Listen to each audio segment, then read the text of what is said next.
Perkenalkan Bu, saya Dr. Ani, saya adalah dokter yang bertugas pada hari ini. Kalau boleh saya tahu, Ibu atas nama siapa? Ainun. Ibu Ainun.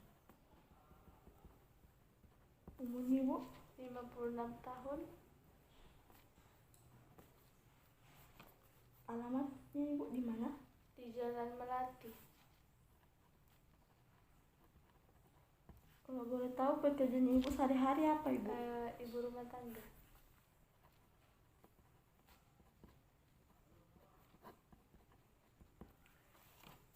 Ibu, pertama Ibu keluhan utama Ibu apa ya? Nyeri di dada, Dok. Nyeri di dada Ibu. Itu nyerinya biasa sejak kapan Ibu? Sudah 1 bulan yang lalu. 1 bulan yang lalu. 1 bulan terakhir ini. Oke, kalau boleh saya tahu Ibu, skala nyerinya Ibu dari 1 sampai 10, 1 itu tidak terlalu nyeri, 10 itu nyeri sekali. Skalanya Ibu nyerinya di skala berapa Bu? Mungkin 8, Dok. 8 ya.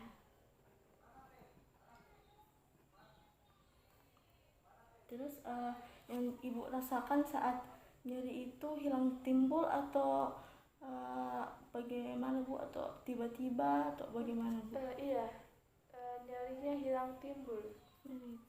Biasanya Bu kalau nyeri ada bagian lain yang kita rasakan nyeri Bu, seperti tangan kah, dagu kah, atau bagian mana Ibu? Iya, dagu sama tangan atau lengan itu sering nyeri juga. Oke.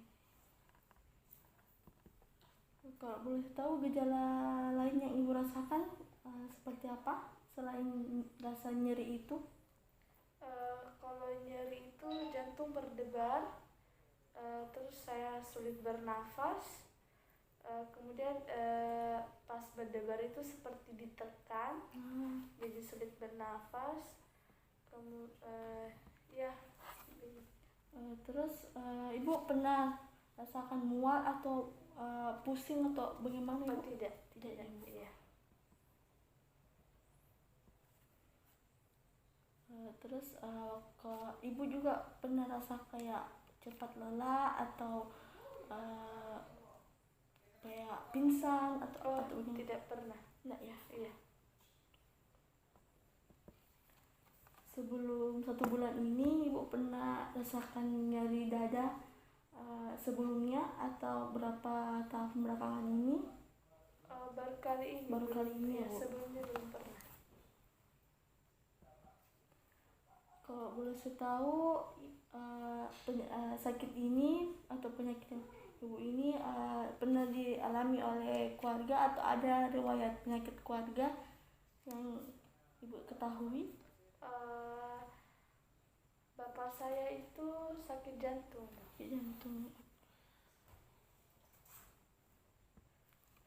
Oke, jadi Ibu ini dengan keluhan nyeri dada yang skalanya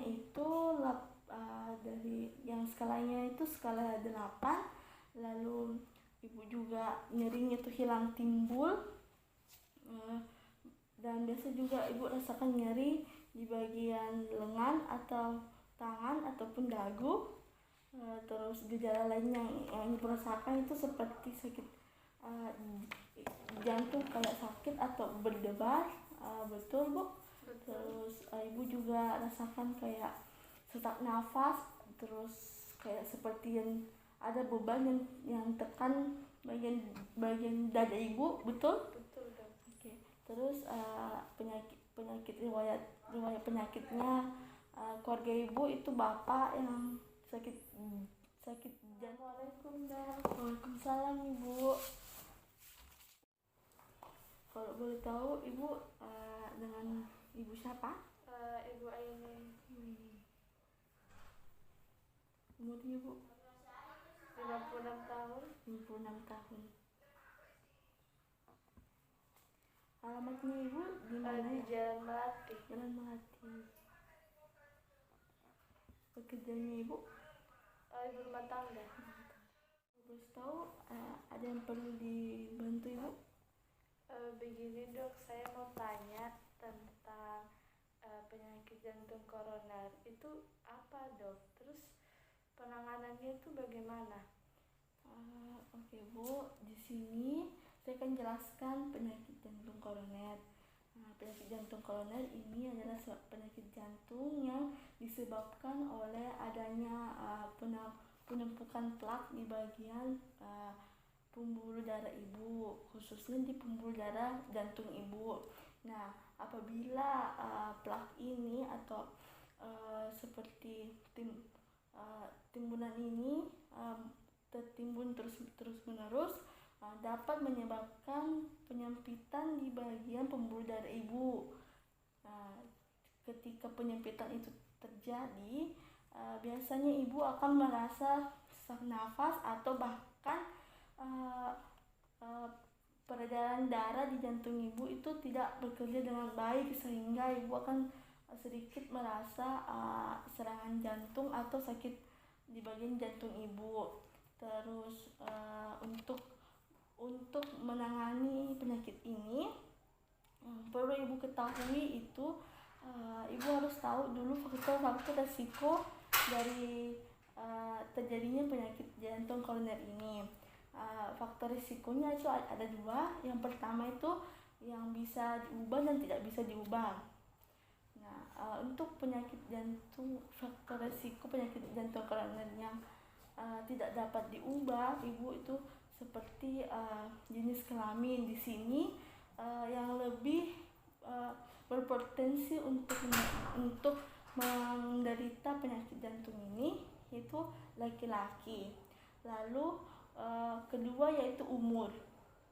Di sini umur yang beresiko untuk terkena penyakit ini yaitu untuk laki-laki itu di atas 45 tahun. Lalu untuk perempuan atau wanita di atas 55 tahun. Di sini umur ibu ini sudah termasuk berisiko karena sudah di atas 55 tahun. Lalu faktor risikonya juga itu wanita yang menopause.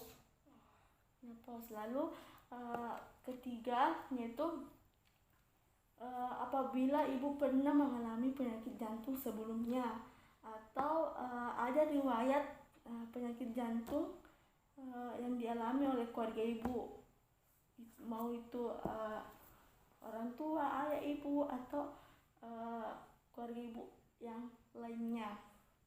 Lalu untuk faktor resiko yang dapat diubah yaitu seperti penyakit apabila ibu ada penyakit hipertensi, diabetes, atau ibu ada penyakit dislipidemia. Tapi dari semua itu yang paling pentingnya itu faktor utamanya apakah yaitu kebiasaan merokok, lalu berat badan yang tidak ideal atau obesitas atau kegemukan. Apabila penyakit jantung koroner ini sudah parah, maka dapat menimbulkan komplikasi seperti penyakit cerebrovaskular seperti iskemik atau hemorrhagic stroke atau bahkan vascular demensia. Lalu ibu juga bisa mengalami penyakit hipertensi, retinopati, disfungsi ventrikel kiri, lalu bisa juga penyakit ginjal kronik seperti adanya albuminia, lalu dan hipertensi neuropati. Lalu bisa juga penyakit pembuluh darah perifer ibu seperti intermittent claudication. Dan untuk tata laksananya atau untuk cara mencegahnya yaitu pertama akan diberikan terapi farmakologi atau obat. Pemberian obat ini diberikan kepada pasien yang terkena atau pasien yang mengalami penyakit diabetes, hipertensi, atau penyakit lainnya. Lalu kedua yaitu memberikan atau melakukan diet sehat. Diet sehatnya ini seperti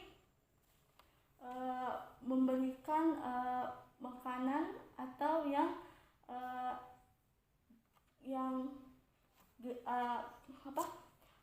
konsumsi garamnya berkurang atau dikurangi, lalu mengatur kalori agar berat badannya ibu tetap ideal atau tidak terjadi kegemukan. Lalu yang terakhir yaitu akan mengubah pola hidup ibu seperti kalau boleh saya tahu, apakah ibu pernah merokok? Tidak. Oke, saya tanyakan karena rokok itu adalah yang saya sebutkan sebelumnya, ibu. Rokok adalah faktor yang paling penting dalam penyakit jantung koroner ini. Nah, di sini juga untuk mengubah pola hidup ibu dianjurkan untuk selalu melakukan aktivitas seperti ibu sering melakukan olahraga dan sebagainya. Berdasarkan penjelasan yang saya ucapkan atau saya beritahukan kepada ibu, apakah ibu ada yang ingin ditanyakan? Tidak. Jadi sudah cukup jelas ya? Iya. Oke, terima kasih atas kerjasamanya ibu. Saya akan melakukan video penulisan resep untuk penyakit hipertensi. Dalam penulisan resep yang harus kita perhatikan yaitu pertama inskripsionya. Inskripsio terdiri dari nama dokter, lalu nama klinik atau apotik, alamat klinik beserta nomor teleponnya, dan surat izin praktek. Lalu nomor resep yaitu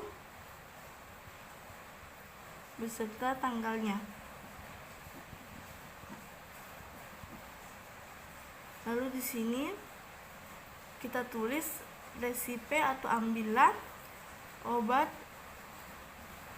valsartan tablet 80 mg nomor 10.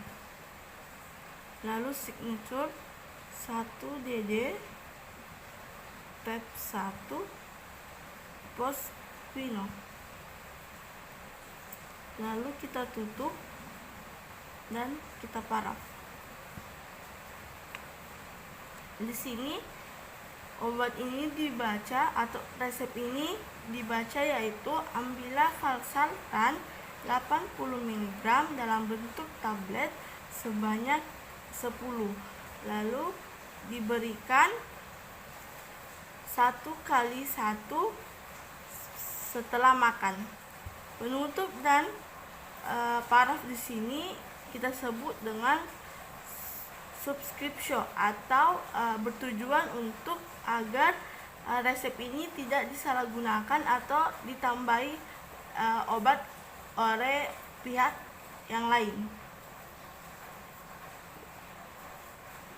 Lalu kita menulis nama dari yang akan diberikan resep atau nama pasien.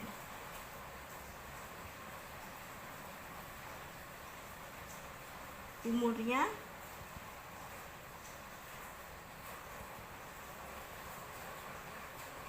beserta alamatnya.